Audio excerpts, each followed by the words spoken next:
Hey everybody, welcome to the Elseworlds Exchange. I'm Sal, and I'm joined today by the incomparable Todd McFarlane. Todd, thanks so much for being here, man. Shoot, we're ready to go.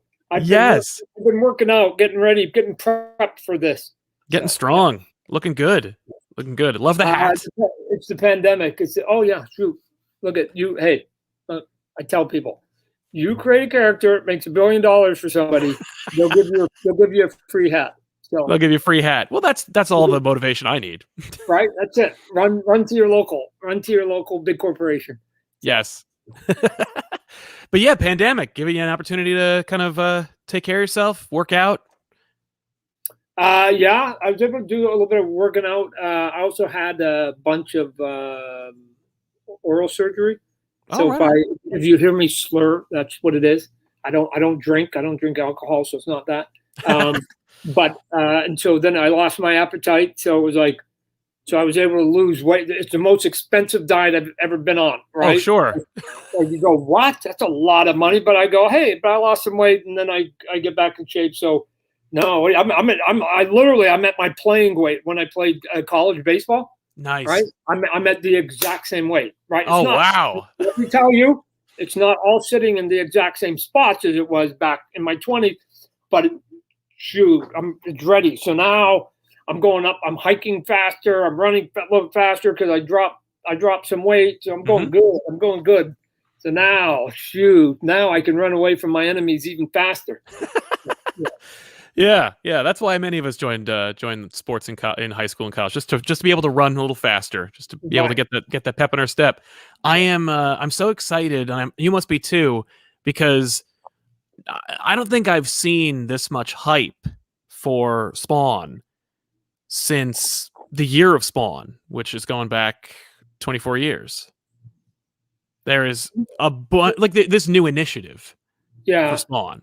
Well, most of it, I hired some Russian bots to help me in all of it too. But no, here's the thing. Here's the thing with longevity. Yes. That is to our benefit. Is that over time, the longer you live, then you have these sort of peaks and valleys, right? So I'm not going to sit there and say that Spawn has been on a trajectory like that. It's not true. I've had high points. I had low points. We just happen to be sort of clicking on, a lot of cylinders right now. Don't know how long it'll last. Don't know if it'll grow, get higher, or, flatline or whatever, but it's just part of being around for a while. And then the upside, the value is that pretty soon then they're looking at your body of work and they're not really judging you on either the high or the low. Right. People just say, I either like those characters, I like that stuff, I like Todd, I don't like Todd, whatever. They just sort of make a blanket judgment, which is okay.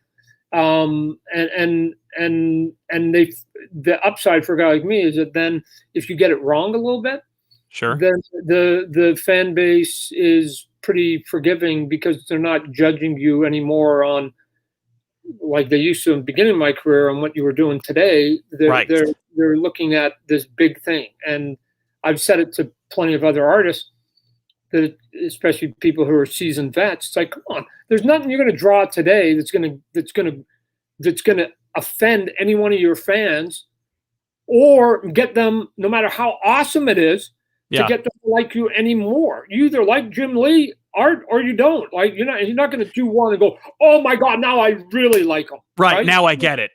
Yeah, come on. Right. And if he does something that's not his best drawing ever, you're still going to love him to death. Like, come on. True. Yep. That's true. Yeah. Now, what was the motivator for you to do this Spawn's universe plan? And would you mind? I'm going to clean my lens here because it might be a little dirty. So I want to see if I look any more. Holy shit! I made it worse. Okay, it's looking good. Hey, look at if you go, I'm gonna give everybody a little bit of a homework task or something like that. Besides, I've been thinking about this literally since day one at Image. Like, even if you go back as far as by coincidence, I just came across it. The cover to Spawn 220. Mm-hmm. And the cover to Spawn 220, for some of you that are listening right now, you can listen and Google at the same time, was me doing a spoof of my characters in the look of the Youngblood #1 comic book, right? Yes. And in that cover is Spawn, and there's Redeemer, Yep. there's She Spawn, and there's Gunslinger, and there's I think Omega Spawn's in there, and I'm trying to. I think a Mandarin Spawn was in there. So even 100 issues ago, because I just handed issue 319 to the printer. Mm-hmm. Like all those characters have been there, and over the course of 300 issues, if you do 300 issues of any story, right, it's going to get filled with characters. Some popular, some not. But it's going to keep getting filled and filled because you keep adding and adding and adding and adding and adding, and pretty soon you get to the point where you just go, some of these are kind of cool. Right. And I've been, I've always wanted to sort of do a shared universe, but I thought we would do it with day one at Image. It never worked out. But so I only, what are my choices? My choices are I keep bringing those characters in one at a time. Right. In the regular Spawn book.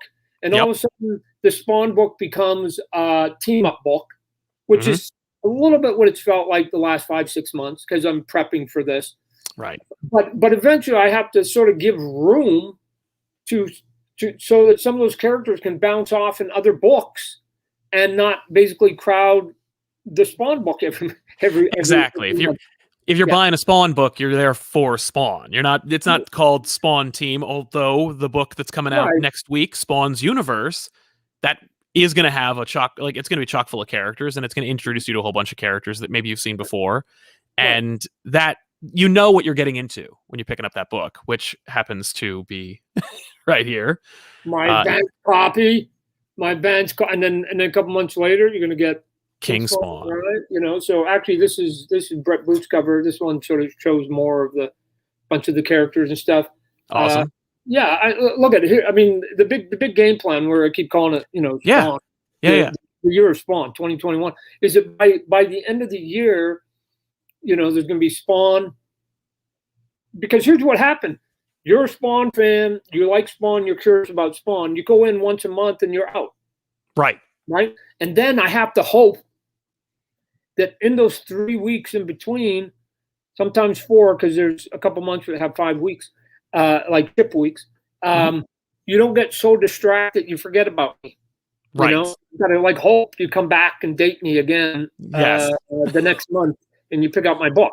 Now, I go, shoot, what if they're not loyal? What if they're not they want to start dating other people, which I assume they do, which is why they come into comic books, because I used to buy all the companies and all the books. Yes. But there's also a piece of me that says, hey, by the end of this year, I'll have the Spawn, I'll have the King Spawn, I'll have a Gunslinger, and I'll have the team book called Discord. And so now, in an average month, that we consider to be 4 weeks, every week you walk in, if you like sort of the world of Spawn, you'll be able to take a bite of that apple if you want to. Now, again, you can just as easily pick 1 or 2 of those out of the 4. You don't have to buy all of it. I'm not expecting people to pick what you like. But if you like it, then you'll be able to go, oh my God, every week I'm going to get a new piece. I'm going to get a new piece. I'm going to get a new piece. Right. Yeah. And all for $2.99. Right. Cheapest price on the block. Yeah. I'm going to keep the price down because I can. Right. I'm not a big conglomerate. I don't have to maximize profits. I can just be reasonable. So. Yep. Yeah. So it's all of that. It's all of that finally coming to a head. And then when I got close to 300, I got, here's a perfect opportunity to sort of set it in motion. Right.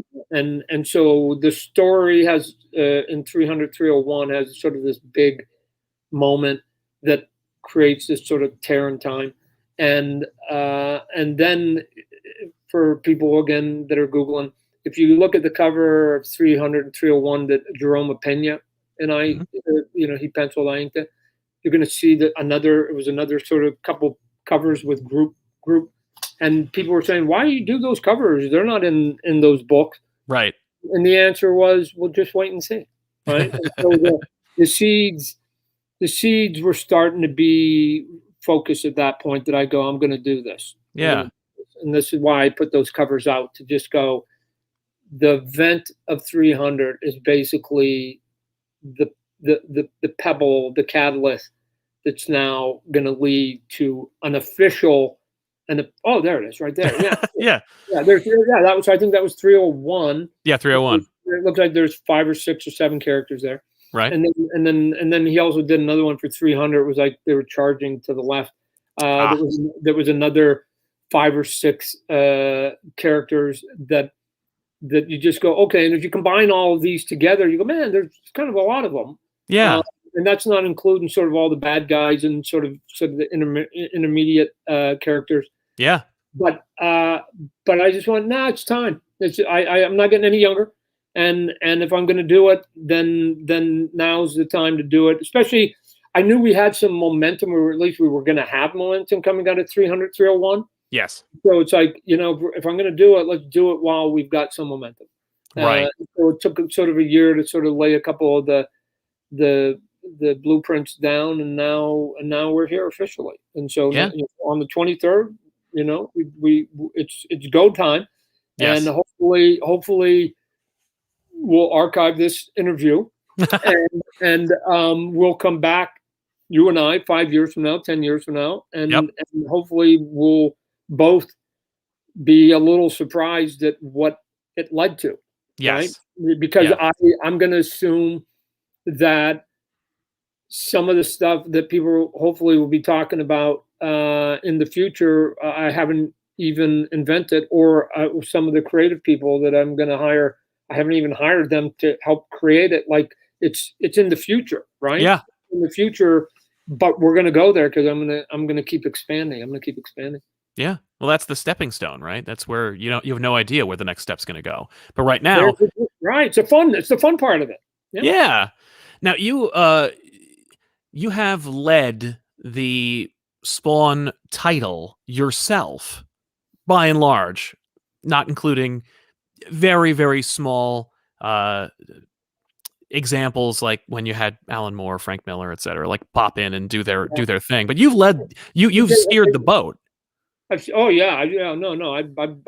been the wizard behind the curtain the whole time. Yeah. Exactly. Now, are you still going to dictate the direction of all those titles?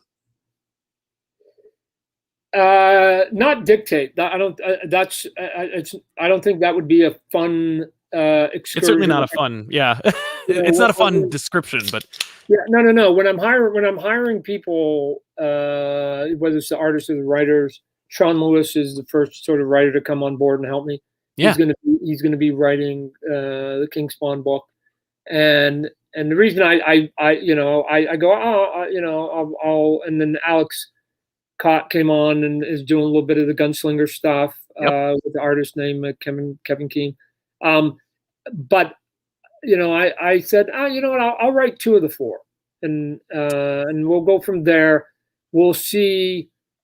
Eventually, ideally, I'm not writing any of them. I've just got 4, people on all the books that are just way smarter. Not that I'm smart, but it'd mostly be because I'm busy with other stuff. Hopefully, with making a Spawn movie.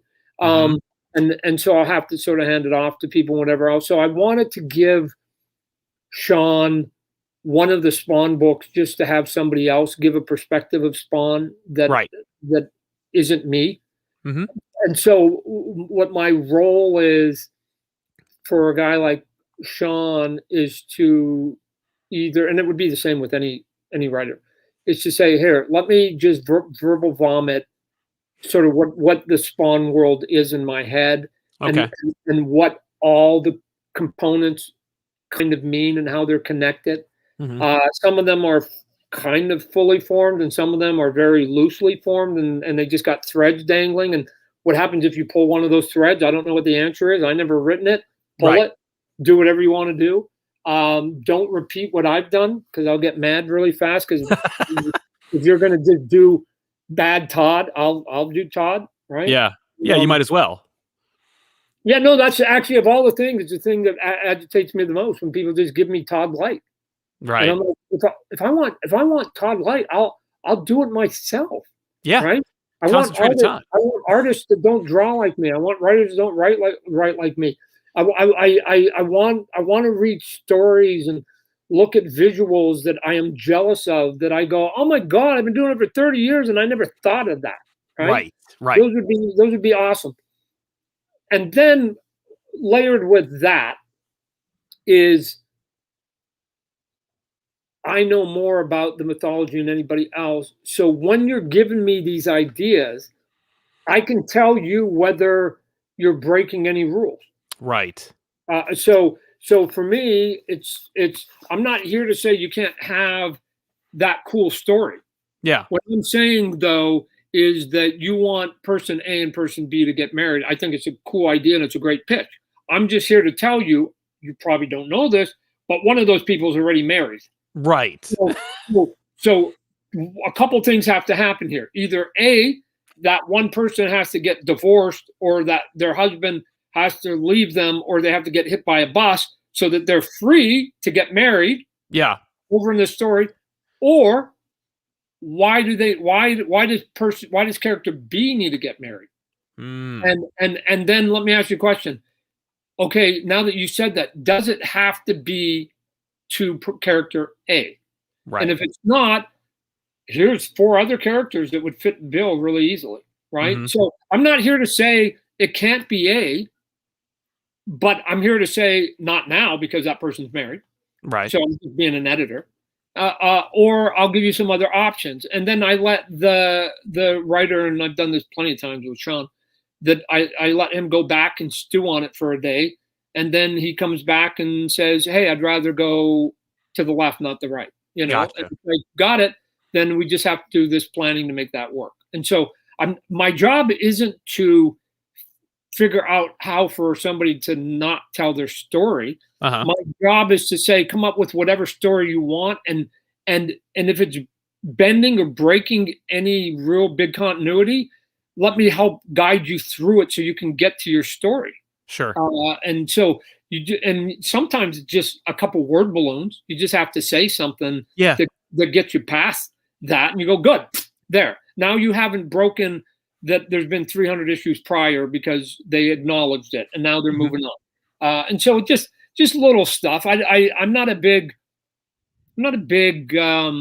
like tight continuity buff. Right. When I collected Marvel, I thought what was cool is that they just had these little asterisk boxes. Yes. And I put them in all my books, and maybe I'm like old school. And it would just say, you know, Dr. Doom would be fighting the Fantastic Four, and then he would say, oh my gosh, this is much harder than when I fought the Avengers. And then there'd be that little box, and it would say Avengers 1C issue 155. Yeah. And then sometimes I would, and sometimes I wouldn't. Sometimes I have to, you know, because 155, that's 3 years old, right? There wasn't such a thing as internet when I was collecting. And so I'd go and, you know, and somehow I'd find 155 2 years later and go, oh my God, Dr. Doom was in it. Yeah. Right? And so to me, it was just that loose. You know, I just needed a couple of winks in a couple of the books to say that it's possible that all of these characters at some point could collide somewhere. But even when they weren't doing it, it didn't bug me either. So when I collected The World's Finest, it was Superman and Batman. Yeah.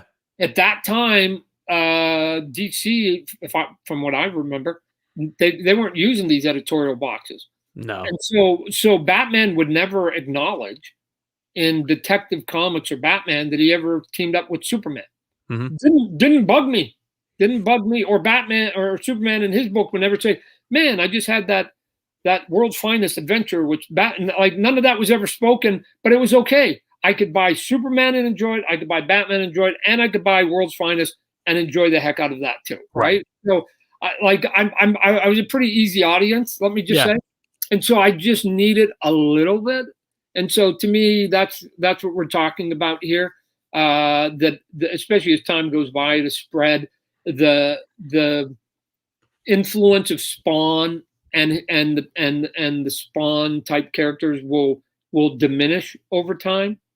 So that it will be more. I'm gonna have to come up with another name because I don't want it to be called Spawn's Universe forever. Okay. I think that's limiting. Right. It needs to be something bigger and more massive than that. If I don't own Image, otherwise I call it the Image Universe. But right. I don't think Todd Universe is quite appropriate. So I'll figure it out. But Spawn is at the core of it at the beginning, and he's going to matter in a significant way. And so for now, there's where we're at. But I'm hoping that in 5-10 years, that he just the Spawn mythology is just one of the corners of this grand story with all these characters running around. Exactly, because I think you hit on something that the current comic book reader is also kind of in, which is that they like the continuity, but they don't want to be chained to it. They don't want to be beholden to having to read 360 issues of something, but they do like that if they want to, there is some kind of like reward for having read it all. Yeah. And I think you see that done right in some of the superhero movies or other TV shows. Yeah. That if you're a fan of those movies prior to the movie because you were part of the original source material, that from time to time there are these Easter eggs. Yes. Or somebody says something that the person next to you didn't get, and you turn to them and you sort of smile because you're like, that was for me. That was right. So again, we'll have some of that, but I don't ever want somebody to feel like they've missed something significant because they weren't buying everything. Right. I don't think that's fair. Although again, with 4 books, it's not an undue burden, but again, maybe someday if we're up to 20 books, then it can't be because I don't think you're being fair. That's why I was never a fan. It's weird. I was never a fan of those company-wide event comic book crossovers. Yeah. I was never a fan of those because for one easy reason, I didn't have the money. Right. And so as a young comic collector, I had to pick and choose. And then I felt, although it was cool and I got the concept of it, I felt a little frustrated, I guess was the word, that I felt like I still missed something because I didn't have all of it. Right. Yeah. It was like somebody giving me 1,000-piece puzzle but I could only dabble with 750 of them. And those pieces were great, but I knew I was still missing something that was in there. Yeah. And so I probably be a long time before I even contemplate any of that stuff because I like I said, a lot of decisions I make are based on 16-year-old Todd and how much money he had in his pocket, and I couldn't keep up with it, so I just assume everybody was like I was, that their pocketbook is finite, which is why all the books other than issue number 1s are going to be $2.99, right? Yeah. Nobody else doing $2.99 books. No, so that's true. I'm going. I'll do it. We're gonna put thicker covers on the $2.99 books too, so they stay in better shape and you don't get them bent in case you want to go and grade them or keep them in good condition. So nice. I don't know. I mean, I make a good living. I'm okay. My car and house are paid for. Like I don't know. I don't know what I need. I don't know what I need the rest for. So I'd rather make less money and give value to the customer and the fans, because my silly Canadian brain says that if you treat people fairly and don't try to gouge them, then they'll sense that you're being fair-minded and they'll support you. Not all the time. I mean, nobody's probably not that many people been around all 300 issues, but they'll come and go and they'll go, hey, you know what? Todd was always sort of fair when he was putting out his product. Wasn't trying to sell me a T-shirt and a hat and a button every week, and wasn't trying to do this and that and whatever else you can do. And part of it is because I've had the luxury of some success that I can afford to just not do that. Right? I mean, right.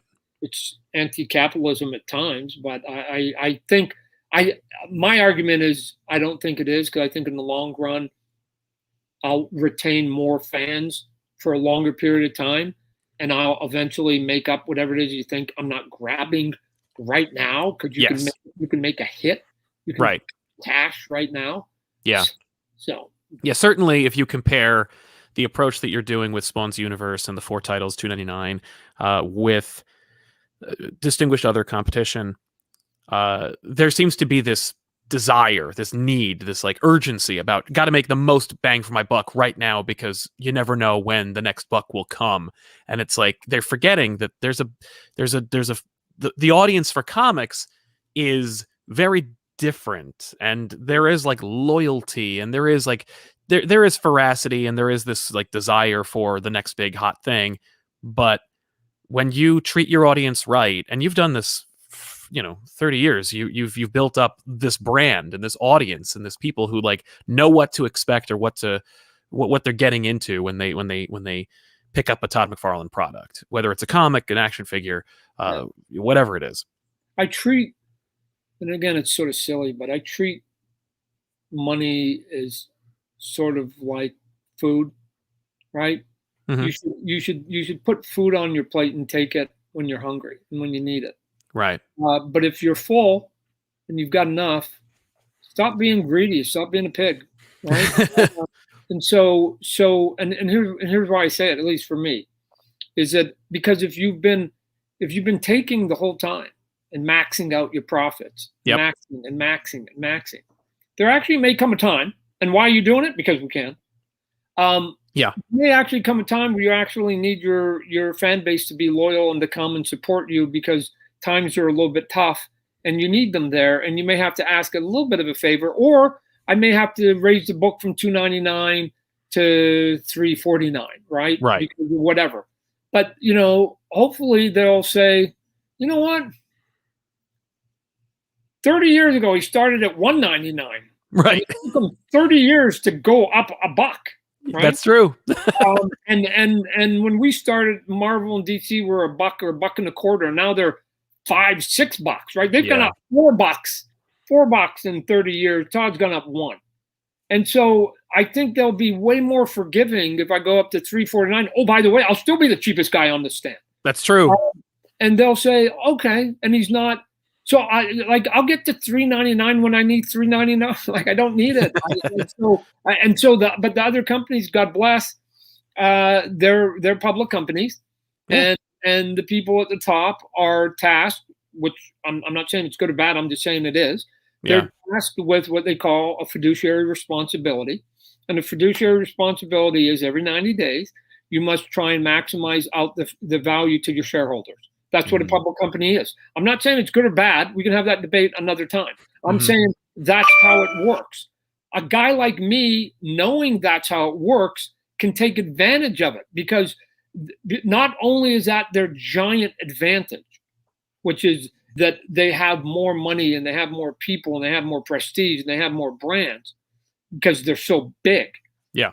It is their greatest strength, and to me it is their biggest weakness. And because they're so big, they innovate a little bit less. They decision make a little bit slower. If they're going to try and even get angry at you, it takes a long time for them to even turn and even see you out of the corner of their eye. And so I can take advantage of it. So my sort of business moves, and guys like Robert Kirkman and that have done a lot of the same, is that you don't go straight at them. You don't go straight at the giant. You're never going to take down the giant. What am I going to do? I'm going to tackle that guy? I'm never going to tackle that guy. Either I'm going at him, he's going to crush me, or he's coming at me. I'm never tackling him. So what you try to do is you try to skirt around his legs or between the legs, and you find the empty space that that the giants will never go to, because the business is too small, because they just think that it's not age appropriate. The material's like too scary for whatever their decisions are.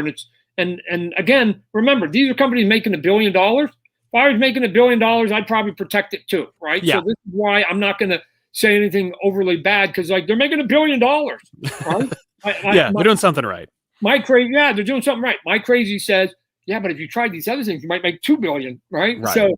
So again, they're so busy trying to keep status quo. Yes.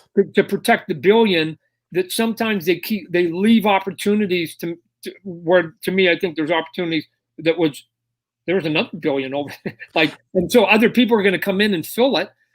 Not all of it, but it may take 100 companies to basically fill that space. But then we'll come in and we'll fill it. So it's what I did with toys. It's what we did with Image. Yeah.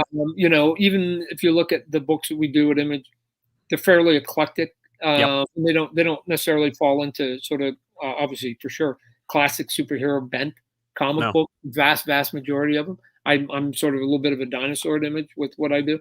But that's okay. You just you find your cracks and you squirt through it, right? Which again, that you lose a little bit of weight during the pandemic also makes it easier to. It's easier to squeeze through, yeah. Yeah, but you've always made these really innovative decisions. Like there's a savviness to Todd McFarlane that a lot of people that like you don't really embrace. You just kind of like, yeah, I'm I just love comics and I love toys. But there's a method to your madness where at this advanced age, I would agree with that. Although I would say that the savviness was sort of a long time learned.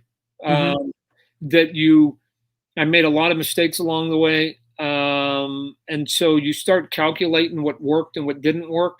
Right. I mean, it's one of the things that we do as parents, right? That our kids don't understand, that we're not telling you how to run your life.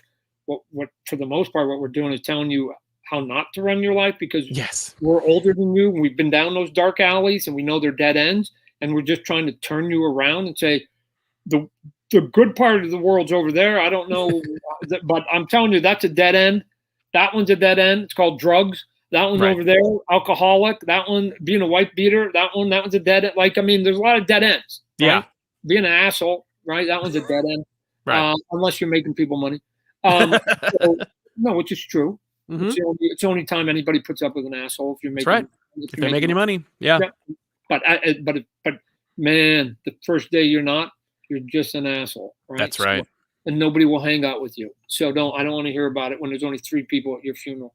So so for me, it wasn't savvy for being savvy, just doing what I wanted to do, being stubborn. I would say being stubborn and delusional a little bit. You gotta have a little delusion. Yeah. Maybe being way too confident. Yes. Even my let me just say, I've got my middle daughter. She has way too much of me in her. That she's used to play volleyball and she's like 5'4", but she used to play in her brain like she was 6'3". Right. And when she'd go up for a kill, which basically means try to spike it. Yeah. And it would go into the net, she'd be so angry. And to me, I'm going, because you're 5'4". Right. 5'4". But in her head, it's like, I should have got it over. Yeah. Because in her mind, she accepted nothing less. Because she's done it before. She's made that kill. And she expected it every time. There's no room. She never would give in to failure, even though she failed lots of times. I've failed hundreds and hundreds of times in my life, but I delusionally always thought I wasn't gonna. Right. So you never go into anything thinking you're not gonna win the game or you're not gonna succeed at what you're doing. Like, why start then, right? Yeah. So and then if you have that silliness about you, then, and again, where did it come from? When I came out of the womb, it's been there every day. It's in my DNA, right? It wasn't learned. It wasn't taught. It's what we call personality, right? Yes. It's in my personality. My mom will tell you I was a wild man at 5. So this is just an extension of when I was 5. Yeah. So I just sort of keep living that same life. And every now and then you catch a lucky break. Right, you catch a lucky break, and you keep shooting and shooting and shooting. Every now and then, one of them goes in the basket, and then sometimes it's a buzzer beater, and you look like the hero, and you go, "What? I've been putting up 1,000 shots." Exactly. Eventually, the blind squirrel finds a nut, right? Right. And then what ends up happening as time goes by then you start to go, man, you know what? I'm actually better shot if I stand over here. Yeah. And then you start to improve your shot making abilities. And so there's where, if you want to use that word savvy, comes, because then you start having data of that's where you can always score. Yeah, negative. This is positive. I should be standing way more in the positive. I should create positive places to be. Right. And then if you can start to stack them, so now you get all these little. Then you can start to stack them. Mm-hmm. Then all of a sudden it goes from being a beggar, because I used to go into rooms begging. Can I make your toys? Will you give me a chance in Hollywood? Can I do this? Can you give me a job in comic book?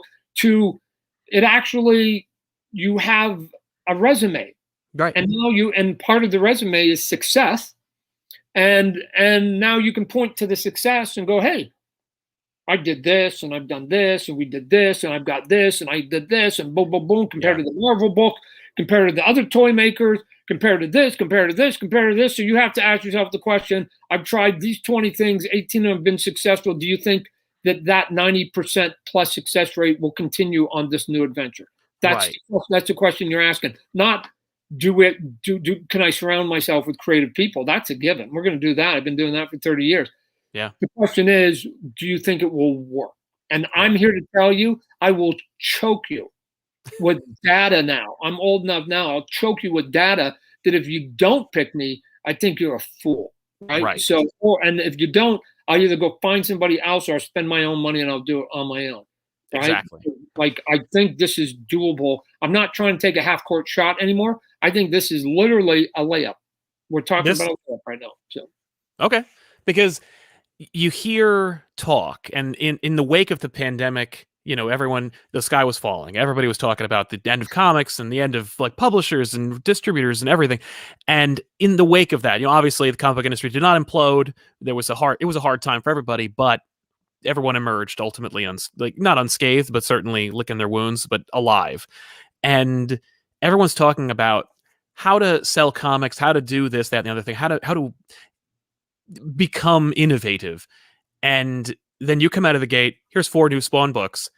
You know how to sell books. You've been doing it for 30 years. Before that, first thing I did was a Kickstarter. Yes. That set records. Right? But again, I had people saying, hey, Todd, we're going into the pandemic. Why are you going to do it? Well, for two reasons. Number one, because I've never done it. Okay, so I've been thinking about that for a while. Yeah. And oh, by the way, we're heading into this weird unknown with the world. Let's go back over a year. Yeah. That I don't know what's going to happen to the world, and everybody on the planet may be depressed in 7 months and may never want to come out of a fetal position. Okay, you know what? You guys go ahead and wait. Yes. I'm going right now. They still kind of have a quasi smile on their face.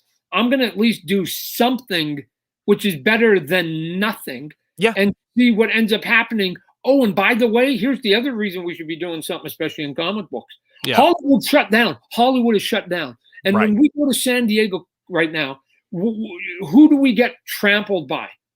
Hollywood. The movies, the Hollywood people. They take over Hall H and they bring in the superstars and they bring in the movie stars and they should, because in the pecking order, they're the giants. I'm not begrudging them. I'm saying it's just a reality. And we're like these little peons. We're the comic book people. I know they call it Comic-Con, but it's like, it's a misnomer. It's not that anymore. Yeah. And so we're the comic book people. And Hollywood is gone on hiatus. They're not doing new TV shows and they're not doing movies. And you think this is a time for us to just wait? Also, I disagree. Yeah. I'm a fisherman and all the boats left the best watering hole. I'm going to the watering hole. What are you talking about? This is the best time, because here's what's going to happen. Eventually, and we're starting to see remnants of it, the world's going to go back to normal. Mm-hmm. And all that money that had been sort of shuffled and reallocated, right? I mean, I think geekdom as a whole did quite well. Comic books as a whole did quite well, right? Anything geek did well. Yeah. But part of the reason, I think, for me, that it did well is there's a bit of a false positive. So now I'm curious to see what ends up happening when we get back to quote unquote normal. Yes. Because $600 to get on an airplane. They weren't spending it. $200 a night to go into a hotel. $100 to get your ticket to the convention. All your food for 4 days. Your rent a car. That's a $2,000. Oh, by the way, forget that's not even counting that you weren't going to theaters and restaurants and bars and doing like thousands and thousands of dollars that normally were allocated someplace else. Yes. Was now stopped, put into people's pockets, and they either saved it or they spent it. And a bunch of people said, I've got a few extra thousand. I can spend some of it on my geek stuff.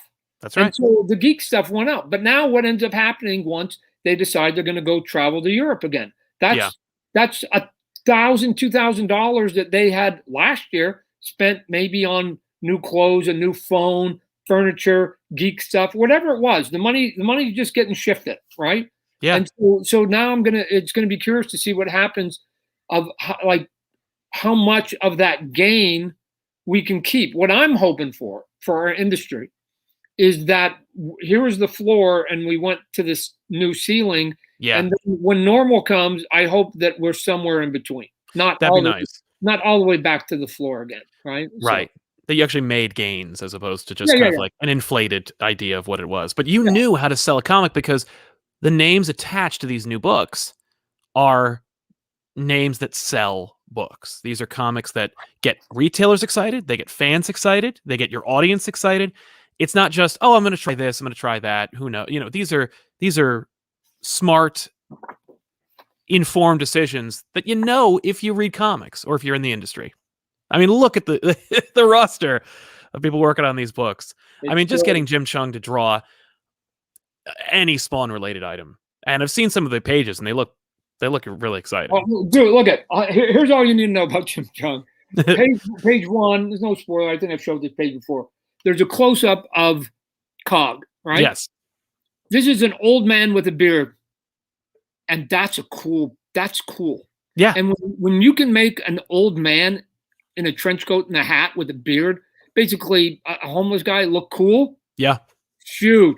Just wait till you get to the good stuff. Now, to the actual, right. Now, EFCO, who did the colors on it, adds these brilliant colors that just basically help paint the picture on it. But all of a sudden I go, man, if they can make that look good, woo! Wait till he gets to 2 or 3 things that are like, go. Right? Yeah. Go. And it was interesting because he was getting a little bit behind and I was getting to the climax and I was going to have to pull the climax from him. Right. And I go, man, you need to I got to pull it. And he's like, no, I've been thinking about that climax for this whole time. And I'm like, well, Jim, I need those pages. We're going to have to go to, man. Poof, he got those pages out, and not only did he get the pages out, but they were brilliant. I thought he was just going to sort of rush them out. I can tell when people are rushing. I thought he was going to rush them out, and then so he could get to it. And it was like, oh my gosh, I think he actually did even more lines, right? Yeah. I'm like, oh my gosh. And then he's like, can I still do that last double page spread? And I'm like, yeah, sure, please. and then he sent it to me. And it was super cool, right? That's great. So I hope everybody reacts to his sort of climax of his big story, the way I did when I first saw it. Because I'm like, that's it, dude. That's you. This is what we talked about the very first time you and I got on the phone. This is the moment, and now we get to finally see it in full color. It's awesome, and hopefully the fans will enjoy it as much as you and I got excited about it. Yeah, and that comes out Wednesday. This upcoming Wednesday. Yeah. So that's Spawn's Universe. You teased a little bit of King Spawn. That comes out in August, 11th of August. King Spawn. August, right? Yeah. So, yeah. And then Gunslinger comes out. Like if you go to the last 2 pages of the Spawn's Universe, I got it all spelled out for you in case. Oh, great. I kept it very simple, like on the blackboard. There it is. Don't worry about it. That's great. Basically, the simple one is there's going to be a new book every other month until December. So it'll be June is this book, Spawn's Universe, and then 2 months later, King Spawn. 2 months later, Gunslinger. 2 months later, The Scorch. Right? Cool. And then we actually have some other stuff lined up already for 2022, but we'll get to that when we get closer.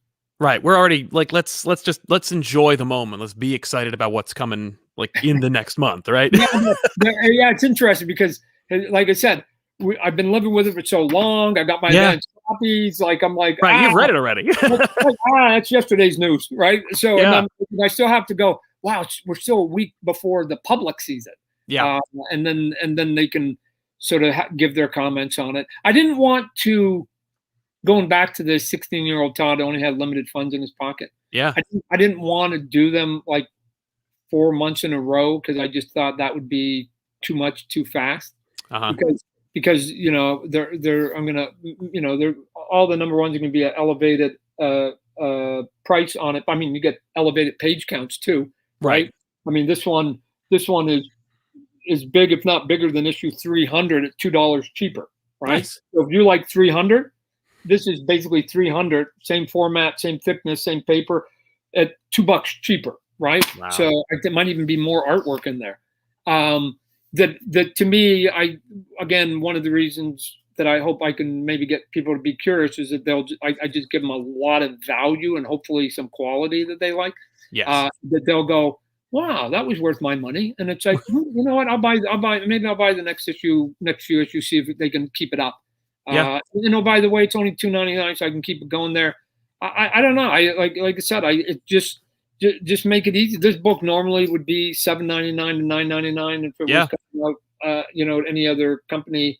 But even after putting out Spawn 300 that killed it at $7.99, I still thought, you know, maybe that was too much, right? So, and then on top of it, I think I had, I don't know, 10, 11 covers on Spawn 300, and I decided I was going to keep this to. I think we've got 6. I think there's the 4 Campbell covers, J. Scott Campbell covers, and then one by Brett Booth and one by myself, right? So bam, bam, and that, and could I have done 15, 20, whatever? Yeah, of course I could have, but I just want, no.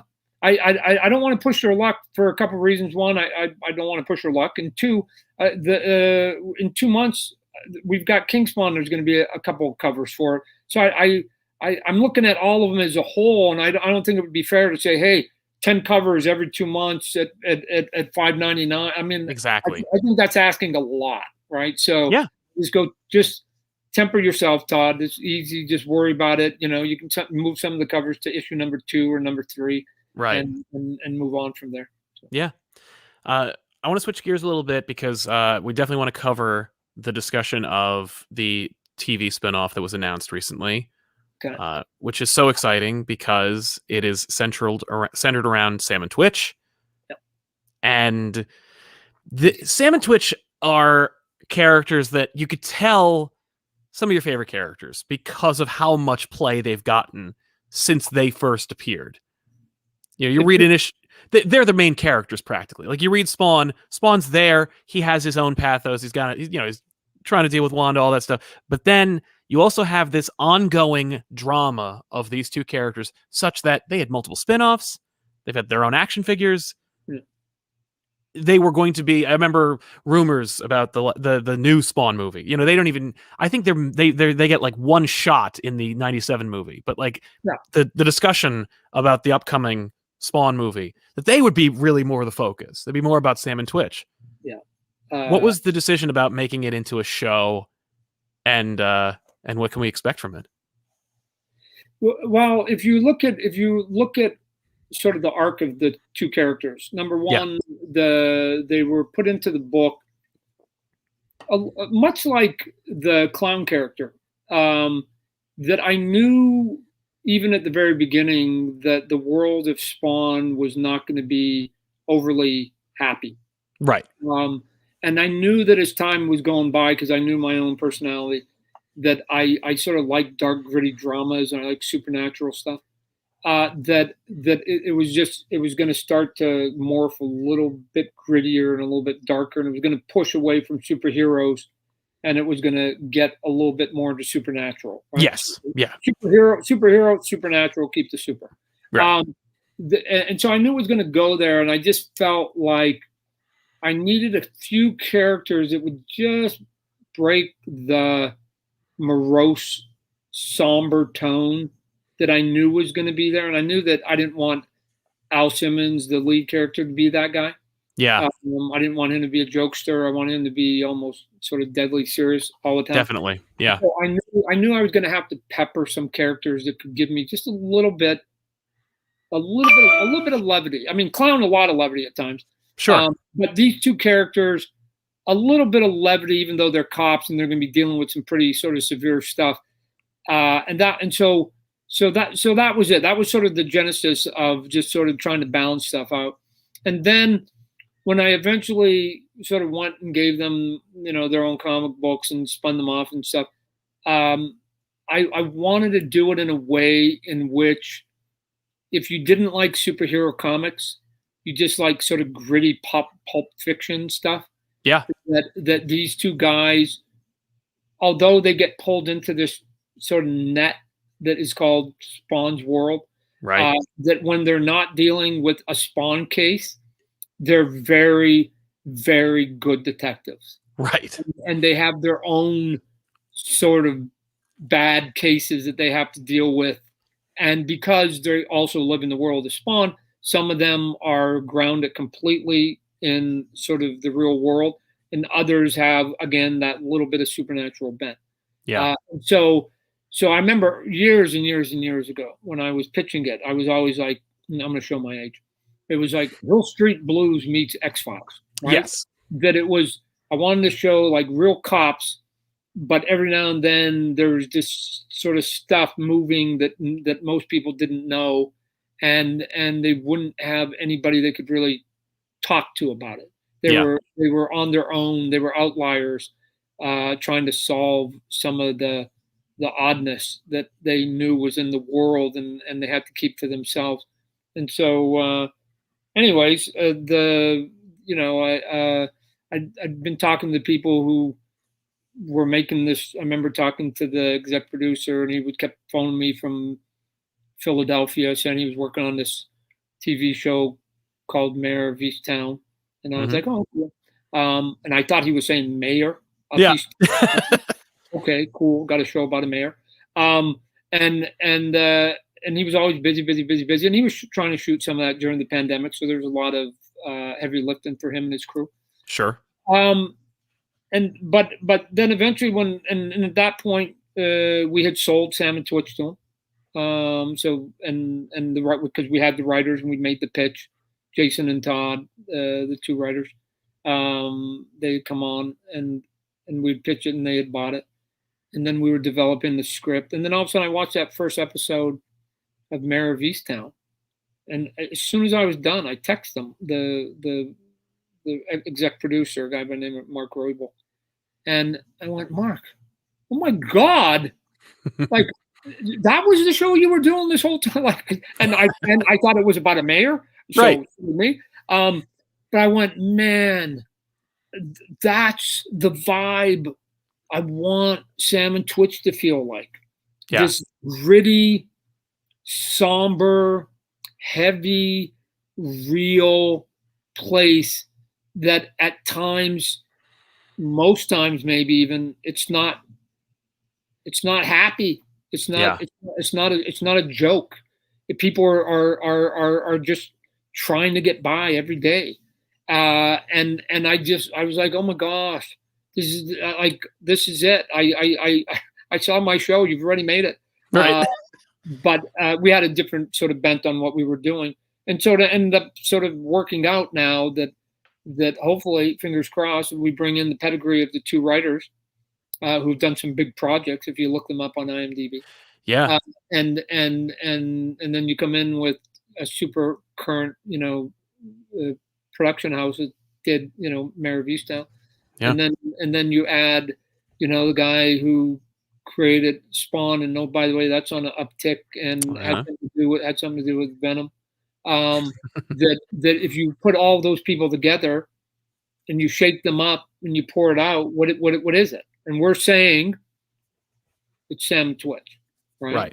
So hopefully we'll be able to. I mean, we've all read the first script, and we're just polishing that up. So in short order, we're all hoping to be able to take that out to the town Yep. and say, you get pitched a lot of things. Here's what we've got. Here's the components. Here's the pieces. Maybe by that point we will have added a couple more. Mm-hmm. And is there any interest? And I like our odds of getting at least one yes. Right. Right. So that hopefully will be the next big piece of news, that we did that and we got a yes. I mean, that's all you're looking for, is a yes in Hollywood. Yeah.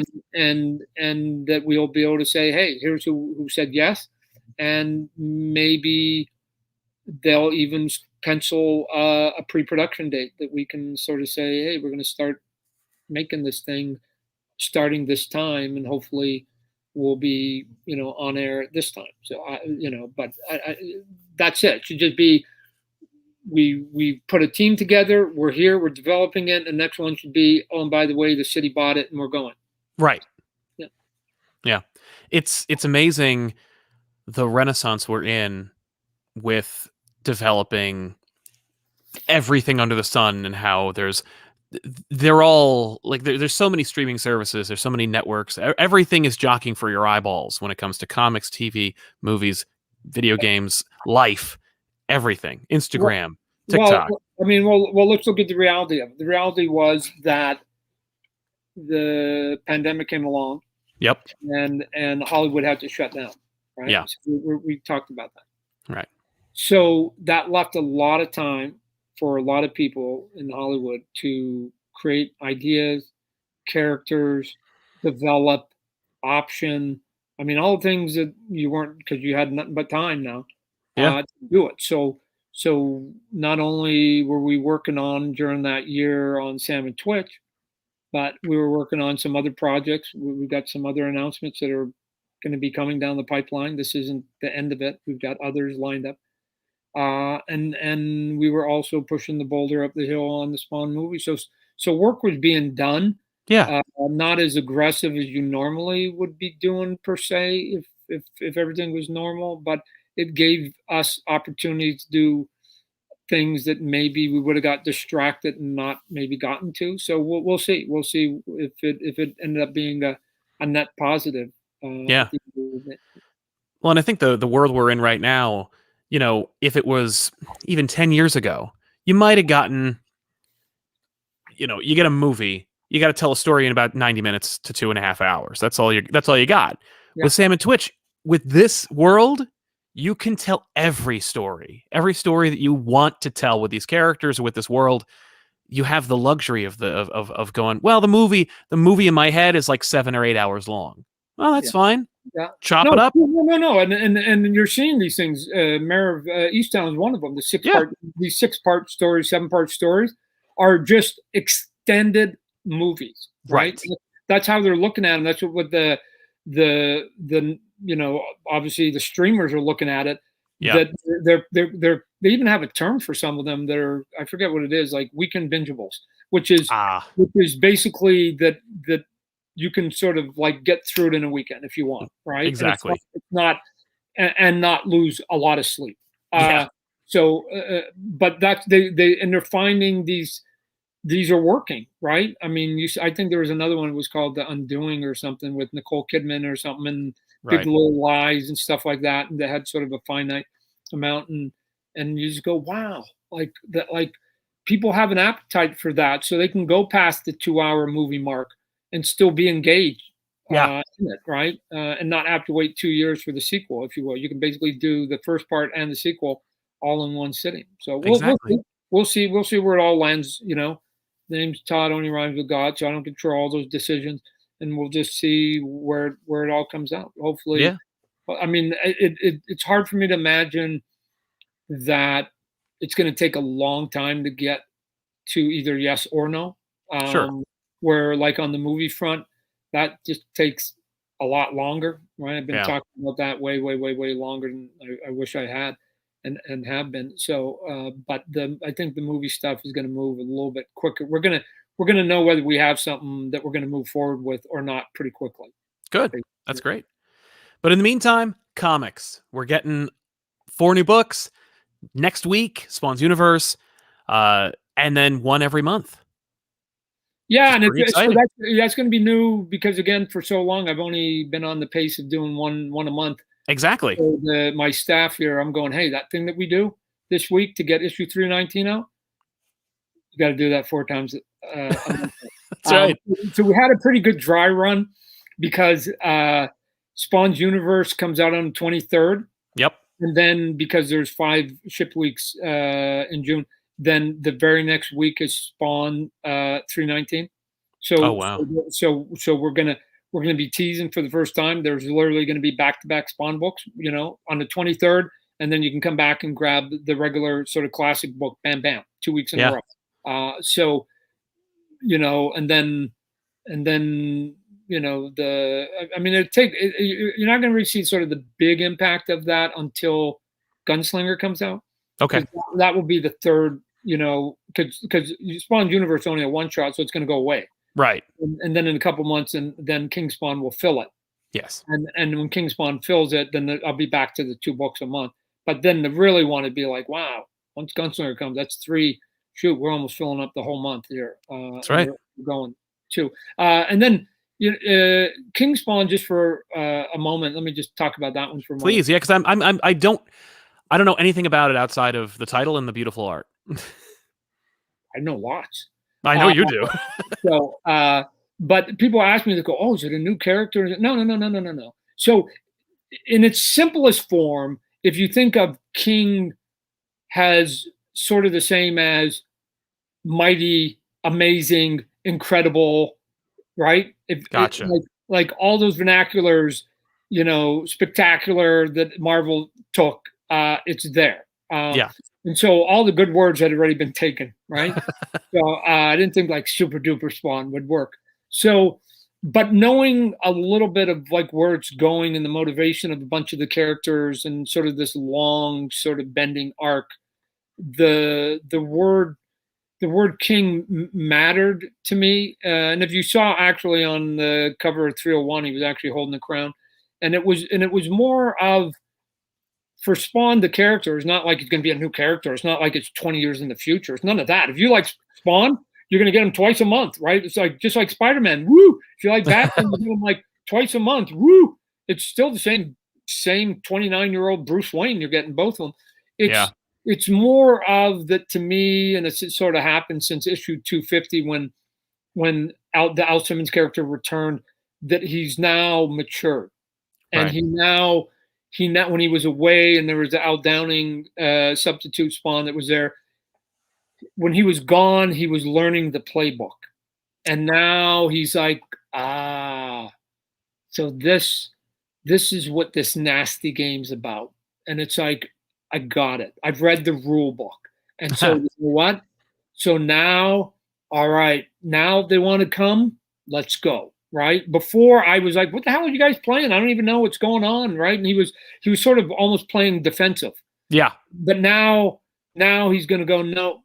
And now he's going to be a lot more sort of offensive with his thought process, but not necessarily always in a way in which he has to punch somebody in the face. Right. And so that means you become mature, and usually you become mature, you become a leader. And as you become a leader, then sometimes they give you titles, general, whatever else. And in the old days, it used to be you were a king. So it's sort of this weird metaphor for like what I see the character being in the next 300 issues, not necessarily what that first issue is going to be, Gotcha. but where he's going and what the world is going to be and how he's going to begin to act in this newfound sort of universe that's starting to come unravel. Yeah. Well, that's really exciting. That's August 11th. So keep an eye out for that, everybody. Javi, it's can I say what's interesting about bringing on new artists? Yeah. Is that and I probably find the same thing with Jim Chung or Brett Booth did some pages there and Segovia and whatever. Is that it takes almost every artist takes a while to figure out the character. Whenever you get a new character, not just Spawn, new character. Yeah. And you can just see as the pages come in, they're getting more comfortable and more comfortable and more comfortable. and now, because I've been planning this for a while, I've got a couple issues from some of these guys, and I'm going, oh my God, issue 2 is better than issue 1, and oh my gosh, issue 3 is better than issue 2, right? And so, like, what I'm hoping for is and I can say with a straight face on all this, in Paulo's Sequoia is doing the Scorch book, and his pages are again getting better and better and better. That if you whatever you like in issue number 1, I'm telling you, they're getting better. The visuals are cooler, and they're getting more relaxed on how to draw the mood and the world. And it's like, yeah, keep it up, dude, keep it up. I'm like a big cheerleader, keep it up, keep it up, keep it up. So what I'm hoping for is that, like on King Spawn, that people really enjoy it, and I can say, and Javi and Sean will probably agree, man, like that was just our first kick. We didn't really even know what we were doing. Like, man, if you like that, you just wait, right? Yeah. Because now we're riding the bike, and now we understand how this bike is working. So I'm hoping people enjoy those first issues, because and maybe I'm biased, but I'm seeing an uptick in the quality of what's coming into the office. That's exciting. I mean, it's already great, so I'm excited to see what's next and where it's headed. And this is a great time to be a Spawn fan. And if you're not already, it's not a bad time to become one. No. And I think it's, if you're that person that's 26, 25, 22, and you've heard about that character, he's always been in the world that you've lived in, because, he's older than you are now. But you just, there's 250 issues, 270 issues. Maybe you sampled a little bit of 300, 301. I don't know. But now, if you needed a reason to sample, I think here for that next generation that might have missed out the first go around, here's your chance to basically get in a little bit on a kind of a quasi ground level, and you can say you were there, so that 20 years from now you can say, no, I was there when the first Gunslinger came out, and look at him now, he's the most popular character in the world. I hope so. So but he becomes my Wolverine, or he becomes my Batman, or whatever, right? I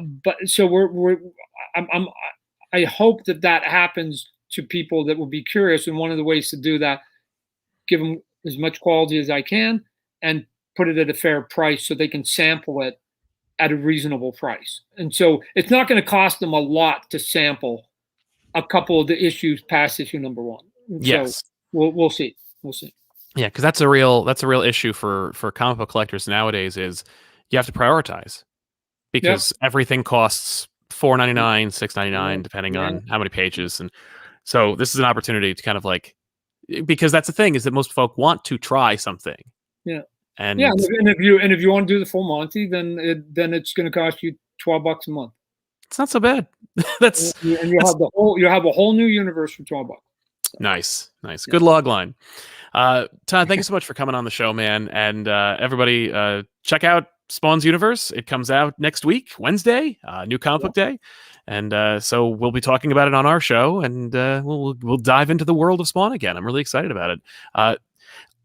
I hesitate to say what's next, because we've talked about so many things that are next.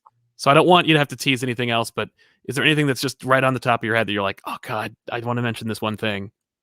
No, I mean, we always got announcements, right? Like I said, yes, I got some that's true. Now I've got a couple of toy licenses that we're going to be coming out with.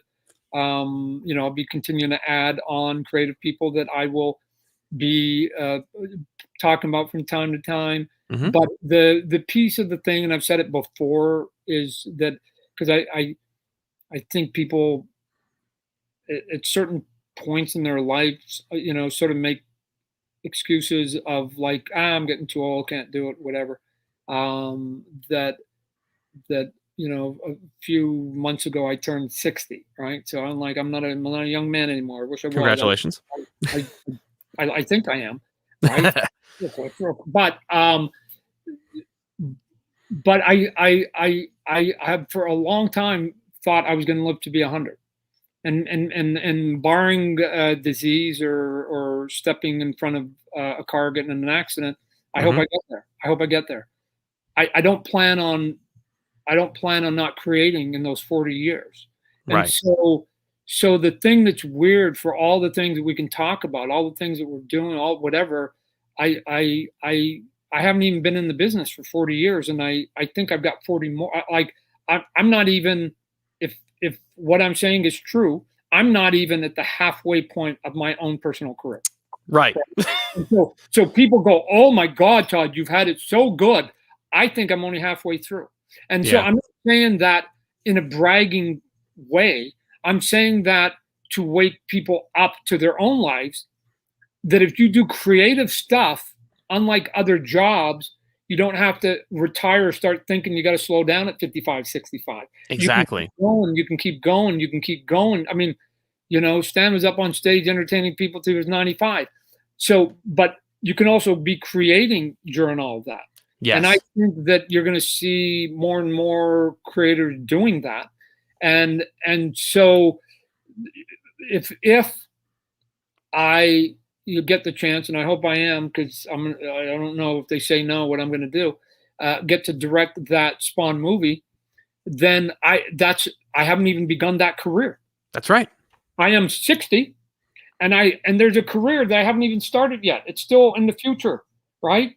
There's a whole nother career I may have not even begun yet. And so I just say that to just encourage people to just go, tomorrow's the best day to try. Tomorrow's the best day to try. Just stop talking yourself out of it. Yeah. Just life can be long, and it can give you a lot of time. Time is on your side, I think. So go. Because like I said, if my career is only halfway over, man, even if you start at 35, you still got 50, 60 years. That's true. That's a good life. That's a good life. I agree. Thank you so much, and we'll see you guys next time. Thanks a lot for watching.